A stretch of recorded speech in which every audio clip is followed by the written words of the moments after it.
So the French revolution and the idea of nation, यहाँ पर आपको क्लास 9 में आपने स्टडी किया था कि इन 1789 जो भी चेंजेस हुए, एंड उन चेंजेस का रिजल्ट ये रहा था कि द पॉलिटिकल चेंजेस तो हुए हुए, कॉन्स्टिट्यूशनल चेंजेस भी वहाँ पर किए गए।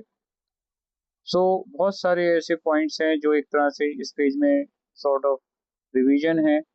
The nation control or the control of the whole area was given to a body or a type of group of French citizens, and from the very beginning आपने देखा कि उस दौरान जो उनकी कलेक्टिव आइडेंटिटी थी, जिसको कहा गया ला पत्री, फादरलैंड, और ले सिटोयन यानी कि सिटीजन्स, तो ये चीज़ें इंट्रोड्यूस हुई उस फ्रेंच रिवॉल्यूशन के रिजल्ट में।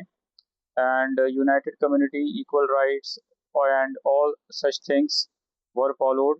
एक नया flag, tricolour flag was accepted, and ये सारी चीज़ें बताती हैं कि it was chosen to replace the former royal standard. तो पुरानी चीज़ों को हटाया गया एंड एक ग्रुप बनाया गया जिसको एस्टेट्स जनरल कहा गया। और ये 3 ग्रुप्स थे इसमें, एक तो जिनको पादरी या प्रीस्ट बोलते हैं, और नोबेल्स और कॉमन पीपल, किसान और जो भी आर्टिस्ट एटसेट्रा थे। तो इसको फॉर्म किया गया, एंड एक्टिव सिटीजन्स, मतलब एक्टिव सिटीजन्स के तौर पर they were part of this group. And इसी के साथ साथ हमने देखा कि यहाँ पर जो चेंजेस हुए, जो लोग शहीद हुए थे उनको सम्मान दिया गया, उनको ऑनर किया गया। तो हम कह सकते हैं they were respected because of their sacrifices. And नई शपथें या नई जो ओथ्स बनाई गई, और जो न्यू हिम्स यानी कि नए सॉन्ग्स या राष्ट्रगीत बनाए गए, तो एक तरह से people were very much motivated कि हमें अब अपने राइट्स का पता लग गया है, and we are going to run and govern the nation, not just the king और द एम्परर। तो राजा का रोल उतना नहीं रह गया, और बहुत सारे टैक्सेस, इंटरनल कस्टम ड्यूटीज, तो जैसे इंटरनल कस्टम ड्यूटी जिसको हम जनरली चुंगी बोलते हैं, या इंटरनल टैक्सेस जो हैं वो, और बहुत सारे कर्जे माफ किए गए लोगों के। यूनिफॉर्म सिस्टम ऑफ वेट्स, पूरे देश में एक तरह का ही यूनिफॉर्म सिस्टम ऑफ वेट्स, चीज़ों को तोलने का सिस्टम इंट्रोड्यूस किया गया।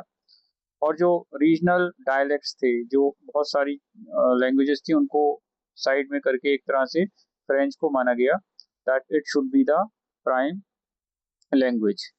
तो ये सब चीज़ें इस तरह से liberation of people from the almost slave like mind set हुआ। एंड जो डेस्पोटिज्म हम कह सकते हैं, जो एक राजा बेलगाम या निरंकुश राजा जिसके ऊपर कोई कंट्रोल नहीं था, उसको कंट्रोल में किया गया।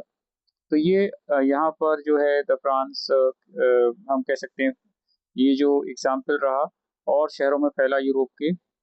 अच्छा, यहाँ पर एक वर्ड आता है जैकोबिन क्लब। इसका मतलब है कि ये एक मोनेस्ट्री थी, और इसको जैकोबिन मोनेस्ट्री कहते थे। वहाँ पे जो मीटिंग्स होती थी, इसके नाम पर ही इसका क्लब का नाम कहा गया कि ये जैकोबिन क्लब है। तो आप देखिए यहाँ पर लास्ट पैराग्राफ में जो दिया हुआ है दैट फ्रॉम फ्रांस, यहाँ से ये आर्मीज हॉलैंड, जिसको हम द नीदरलैंड्स बोलते हैं, Dutch people, Belgium, Switzerland, much of Italy in the 1790s, उस डेकेड में।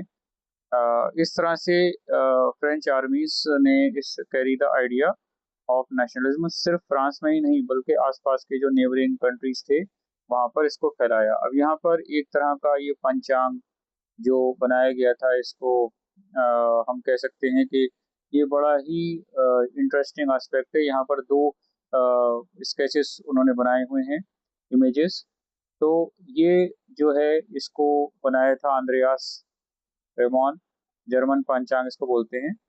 तो Andreas Ramon was the creator, और इसमें एक साइड में तो इन्होंने किला दिखाया है फ्रेंच बासी, जहाँ पर ये रिवोल्यूशनरी आए थे। एंड दूसरे जो हम राइट हैंड साइड पर देखते हैं, तो यहाँ पर कैसल किला, जहाँ पर डिस्पोटिक रूल था, यानी कि वही बात, डिस्पोटिक रूल के राजा बड़ा बेलगाम था उस किले में, और उस किले के जो कंट्रोलर्स थे।